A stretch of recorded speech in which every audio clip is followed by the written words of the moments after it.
આવ્યા છે દાડમ 5-6 મહિના થઈ ગયા છે ને આપણા દાડમને હવે આ વખતે માલ ચાલે એમાં ટ્રીટમેન્ટ પૂરી છે પણ હવે આપણે આવતા વર્ષે જલાવવાનો પ્લાન છે.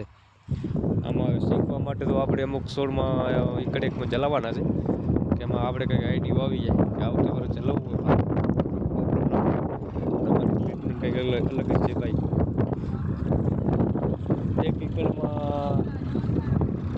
એક એકરમાં સમજી લો ને 3 થી 3.5 ટોલા સાણિયું ખાતર નાખી દીધું છે.